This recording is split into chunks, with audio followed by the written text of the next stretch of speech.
Thanks for inviting us in. It's Friday night, 6 o'clock, and we want to begin tonight with this weather impact because this is going to be the coolest night that we've had this season for Operation Football. Temperatures really dropping fast. Yeah, it was jacket weather most of the day. Right. I'm saying upgrade to a coat for Okay, tonight. the upgrade. Especially if you're going to be sitting in those cold stands at Operation Football.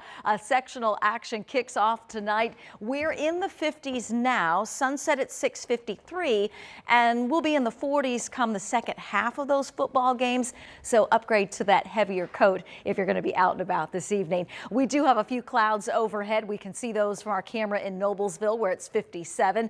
55 in Connorsville, 56 degrees in Crawfordsville, also 56 Bunker Hill. These temperatures technically up a couple of degrees from this time yesterday. We're up 2 in Indianapolis and Shelbyville. Saturday forecast cold again in the 30s to start. Highs tomorrow under mostly cloudy skies in the upper 50s. Slight chance for a shower. We'll talk about that in the full forecast. All right. See you in a little bit, Angela. Thanks so much. New tonight at 6, the state of Indiana now investigating a local gun range after an employee tested positive for extremely high levels of lead. Our 13 Investigates reporter Sierra Putman's in studio tonight. And Sierra, you've actually learned this business has now closed?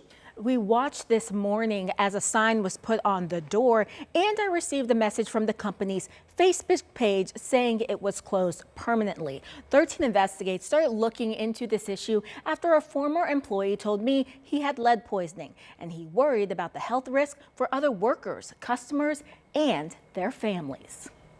Come on, baby girl. Okay. Kenny Simmons loves spending time with his granddaughter, Riverland. I love you. I love you too, baby. He also enjoys working with firearms, which is why, in addition to his job in law enforcement, he took on a part-time position at Parabellum Firearms and Indoor Range in Avon. I was a salesperson. I repaired the lanes. I coached people, and I developed lead poisoning. All of this down here is slugs that have been shot at the range. Kenny says he took this video on his last day of work in September. He believes these particles include lead dust, and it caused him to develop a dry cough and a metallic taste in his mouth. A blood test revealed critically high levels of lead in his blood. Lead can damage your kidneys, brain, and other organs. A test result of 3.5 is concerning. Kenny tested above 70. Poison control was shocked. Poison control even had my doctor call me back and ask me if I'd ever been shot. Have you ever been shot? No. Thank God, no. All of these are the treatable level. 13 Investigates showed Kenny's lab results to Gabe Filippelli, a lead expert at Indiana University. This person was exposed at a very, very high level. We confirm the state is investigating Parabellum Firearms and Indoor Range. In an email, IOSHA, or the Indiana Occupational Safety and Health Administration, stated it received 4 complaints about the business in the last 12 months. 3 of the complaints were about high lead levels. 13 Investigates reached out to the business by email, phone, and social media. A reply from the company's Facebook page stated the range will close permanently this week to address this. On its website, Parabellum boasts it has incorporated the most advanced ventilation and HEPA air filtration technologies. Kenny says that system stopped working months ago, and he talked to the owner about it. To me and in front of the other 2 staff that I was working with that day, he said, I need to make a very big decision because I just don't have the $30,000 to fix my ventilation system. What did you think when you heard that? It blew me away. It just absolutely blew me away that he thinks that little of the public. The business did not answer specific questions about the ventilation system or other issues 13 Investigates asked about. The responder did indicate they may be the owner of the business and wrote the business is closed. Friday morning, 13 Investigates saw employees shutter the doors and put up a sign stating the business closed early. He went as far as to say that he knew it was affecting the public being on the shooting range, but did not think it was affecting the staff because we aren't on the range all day. Filippelli has studied lead exposure at gun ranges. Unfortunately, that dust is really fine. So it goes from that little particle, it gets into our intestines, and then it passes through the intestinal wall into our blood. The Marion County Health Department tested Kenny's house and truck. It found extremely high lead levels in both places. It's not just Kenny's home, it's also where 6-year-old Riverland lives. Her blood lead levels also tested high. I can't help but have thoughts that I brought this lead home and my entire house is affected. My vehicles are affected. So who knows how many other people are affected. Lead is dangerous for adults, and it's especially so for children whose bodies are still developing. Now, there are a lot of unknowns in this situation, so we do not know if the inside of the range has been tested, and if so, what those tests found.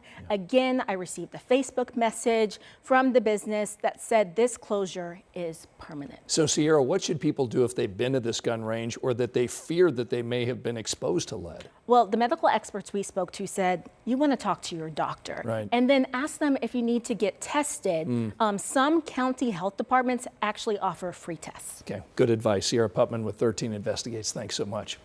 Well, we've learned tonight the name of the woman who was killed in a crash after a police chase this morning. This began around 3:30 on the southwest side of Indianapolis when IMPD tried to stop a suspect with a felony warrant. Police say 33-year-old Alicia Lane was a passenger in the car.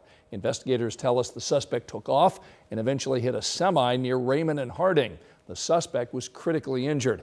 Now, we've seen 5 crashes following police pursuits this year across central Indiana. 6 people died, 7 others injured. This is some video from a chase back in April.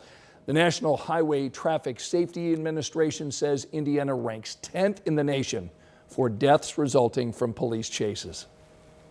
That's incredibly dangerous, even at night. Well, traffic's a little bit lower, things like that, but it's still extremely, extremely dangerous.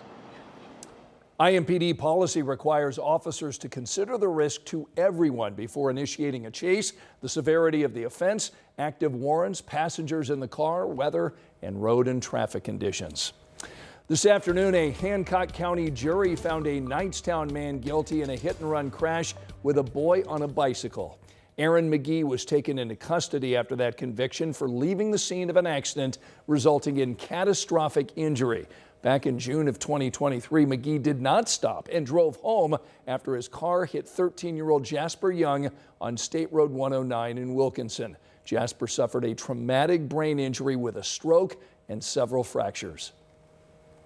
No one expected him to make it, so the fact that he is standing taller than me today and in school and he's still the same old funny kid is miraculous, but he has also worked so incredibly hard to get to where he is, and I just can't be more prouder of this kid. McGee will be back in court next month for a bench trial to figure out if he is now a habitual offender. That could enhance his sentence because of multiple felony convictions. Investigators just identified a body discovered near a riverbank in Anderson.